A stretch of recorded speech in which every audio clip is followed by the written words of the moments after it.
తాకట్లో ఉన్న బంగారాన్ని విడిపించి ఆ రోజున మార్కెట్ ధర కట్టి మిగిలిన డబ్బును మీకు అందిస్తుంది కొమ్మూరి గోల్డ్.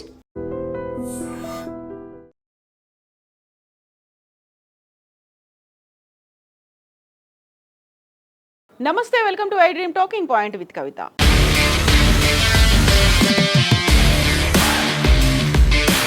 తమిళ సినీ నటుడు తలపతి విజయ్ రాజకీయాలను బ్లాక్ బస్టర్ ఎంట్రీ ఇచ్చారు. నిన్న వెలువడిన 2026 తమిళనాడు అసెంబ్లీ ఎన్నికల ఫలితాల్లో ఆయన నేతృత్వంలోని తమిళగ వెట్రి కళగం టీవీకే పార్టీ సంచలన విజయం సాధించింది.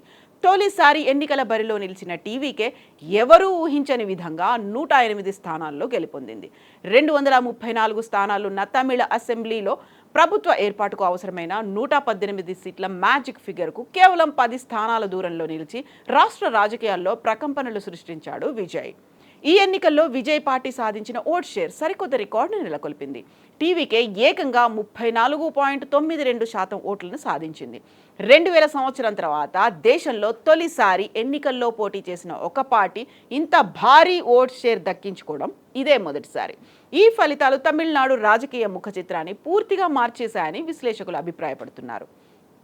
గతంలో దేశవ్యాప్తంగా పలు ప్రాంతీయ పార్టీల తొలి ఎన్నికల ప్రదర్శనను పరిశీలిస్తే విజయ్ విజయం ఎంత పెద్దదో అర్థమవుతోంది. 2013లో ఢిల్లీలో తొలిసారి పోటీ చేసిన అరవింద్ కేజ్రీవాల్ ఆమ్ ఆద్మీ పార్టీ 29% ఓట్ షేర్తో 70కి 28 సీట్లు గెలుచుకుంది. ఉమ్మడి ఆంధ్రప్రదేశ్లో 2014లో వైఎస్ జగన్మోహన్ రెడ్డి స్థాపించిన వైఎస్ఆర్ కాంగ్రెస్ పార్టీ తన తొలి ఎన్నికల్లో 27.9% ఓట్ షేర్తో 70 స్థానాలు దక్కించుకుంది. అలాగే 2004లో కేసీఆర్ నేతృత్వంలోని తెలంగాణ రాష్ట్ర సమితి 6.7% ఓట్ షేర్తో తెలంగాణ ప్రాంతంలో 26 సీట్లు గెలిచింది. ఈ గణాంకాలతో పోలిస్తే విజయ్ పార్టీ తొలి పోరాటంలోనే చారిత్రక విజయాన్ని నమోదు చేసిందని స్పష్టమవుతోంది. ఎగ్జిట్ పోల్స్ అంచనాలను తలకిందులు చేస్తూ ఎన్నికల ఫలితాల్లో ఆసక్తికరమైనటువంటి అంశం వెలుగులోకి వచ్చింది. చాలా సర్వేలు విజయ్ పార్టీకి 0 నుంచి 6 సీట్లు మాత్రమే వస్తాయని అంచనా వేశాయి. అయితే ప్రదీప్ గుప్తాకు చెందిన యాక్సిస్ మై ఇండియా సంస్థ మాత్రమే విజయ్ వేవ్ను సరిగ్గా అంచనా వేసింది. టీవీకే పార్టీకి 98 నుంచి 120 సీట్లు వస్తాయని ఆ సంస్థ ముందుగానే చెప్పడం గమనార్హం. తమిళనాడు రాజకీయాల్లో నటుడు విజయ్ స్థాపించినటువంటి ఈ పార్టీ సృష్టించినటువంటి ప్రభంజనం ఇప్పుడు ప్రతి ఒక్కరూ మాట్లాడుకునేలా చేసింది. తొలిసారి ఎన్నికల బరిలో నిలిచినటువంటి టీవీకే ఎవరూ ఊహించని విధంగా 108 స్థానాల్లో గెలుపొందింది. 118 సీట్ల మ్యాజిక్ ఫిగర్కు కేవలం 10 స్థానాల దూరంలో నిలిచింది. ఈ విజయం ఈ ఎన్నికల సమయంలో పుట్టింది మాత్రమే కాదు, ఇది ఏళ్ల తరబడి దశల వారీగా నిర్మించిన ఒక పటిష్టమైన వ్యూహం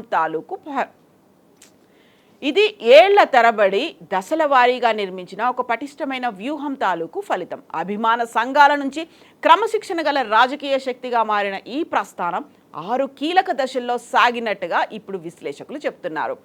దశ నెంబర్ 1, అభిమాన సంఘాలే పునాదిగా ఉన్నాయి.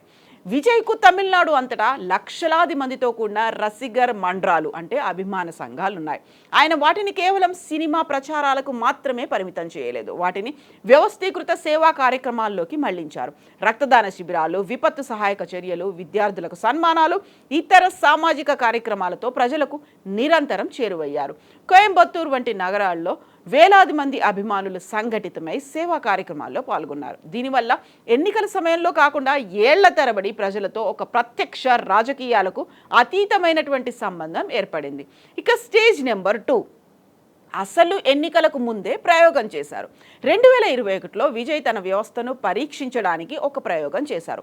పార్టీని అధికారికంగా ప్రకటించకుండా తన అభిమాన సంఘాల సభ్యులను స్థానిక సంస్థల ఎన్నికల్లో స్వతంత్రులుగా పోటీ చేయించారు. కేవలం నెట్వర్క్ను మాత్రమే క్రియాశీలం చేశారు. అప్పుడు మొత్తం 169 మంది పోటీ చేస్తే 115 మంది విజయం సాధించారు.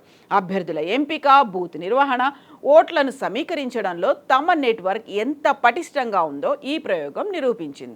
ఇక స్టేజ్ నెంబర్ 3, అభిమానుల నుంచి క్రమశిక్షణ గల క్యాడర్గా ఎన్నికవడం. 2026 ఎన్నికలకు ముందు కేవలం అభిమానులను చేర్చుకోవడంపై కాకుండా సరైన వారిని ఎంచుకోవడంపై విజయ్ దృష్టి పెట్టారు. కార్పొరేట్ తరహా ఇంటర్వ్యూలు, నేపథ్య పరిశీలనలు జరిపి బాధ్యతల్ని అప్పగించారు. కేవలం అభిమానం ఉంటే సరిపోదు, క్రమశిక్షణ, పనితీరు ఆధారంగా వార్డు ఇన్ఛార్జీలు, బూత్ ఏజెంట్లు, నియోజకవర్గ సమన్వయకర్తలను నియమించారు. దీంతో అభిమానుల భావోద్వేగ బలానికి సంస్థాగత క్రమశిక్షణ కూడా తోడైంది.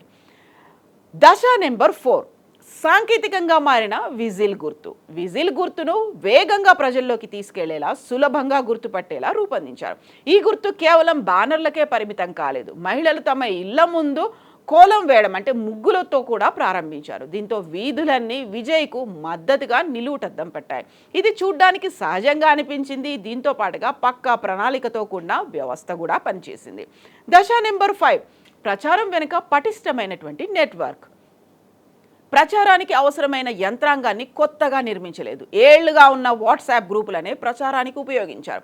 జెండాలు, రవాణా, ఓటర్లను పోలింగ్ కేంద్రాలకు తరలించడం వంటి పనులన్నీ వాలంటీర్లు చూసుకున్నారు. విజయ్ ఒకవైపు స్థానిక నాయకులతో సమావేశమై క్షేత్రస్థాయి సమాచారాన్ని తీసుకుంటూ, మరోవైపు అవినీతి, సంక్షేమం, యువత వంటి అంశాలపై సందేశాలను కింది స్థాయికి పంపిస్తూ వ్యూహాత్మ నియంత్రణను తన చేతుల్లోకి ఎంచుకున్నారు. దశ నెంబర్ 6, అనిల్ అనే ఒక ప్రత్యేక గుర్తింపు. ఈ ప్రస్థానంలో విజయ్ మద్దతుదారులకు అనిల్ అంటే ఉడతా అనే ఒక ప్రత్యేకమైనటువంటి గుర్తింపు తీసుకొచ్చారు. 2011లో విజయ్ ఏఐఏడీఎంకేకు మద్దతించినప్పుడు శ్రీరాముడు లంకకు వారధి నిర్మించే సమయంలో ఉడతా తన వంతు సహాయం చేసినట్టు తాము కూడా చిన్న సాయం చేస్తున్నామని ఆయన తండ్రి చంద్రశేఖర్ వ్యాఖ్యానించారు. దీని ప్రత్యర్థులు ఎగతాళిగా అనిల్ అని పిలవడం మొదలుపెట్టారు. కానీ కాలక్రమేణా విజయ్ మద్దతుదారులు దాన్నే గర్వంగా స్వీకరించి తమ గుర్తింపుగా మార్చుకున్నారు. చిన్న చిన్న శక్తులు ఏకమైతే పెద్ద విజయం సాధించవచ్చడానికి ఈ ప్రయాణం ఒక ఉదాహరణగా నిలిచింది. ఇక దీంతో పాటుగా విజయ్ తాను పోటీ చేసినటువంటి 2 నియోజకవర్గాల్లో భారీ మెజారిటీతో గెలిచారు. పెరంబూరు నియోజకవర్గంలో విజయ్ తన సమీప ప్రత్యర్థి డిఎంకే అభ్యర్థి ఆర్డి శేఖర్పై ఏకంగా 53,715 ఓట్ల భారీ ఆధిక్యంతో గెలుపొందారు. ఈ ఎన్నికల్లో విజయ్కు 1,20,365 ఓట్లు వస్తే శేఖర్కు కేవలం 66,650 ఓట్లు పోలయ్యాయి.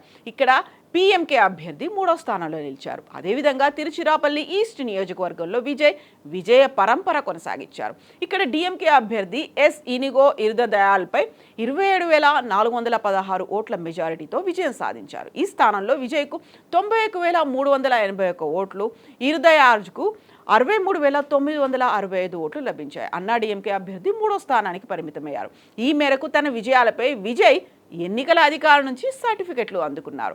రాజకీయాల్లోకి వచ్చిన అతి తక్కువ సమయంలోనే 2 చోట్ల గెలవడం ద్వారా దశాబ్దాలుగా పాతుకుపోయిన ద్రవిడ పార్టీలకు విజయ్ గట్టి పోటీ ఇవ్వనున్నారనే సంకేతాల్ని పంపించారు.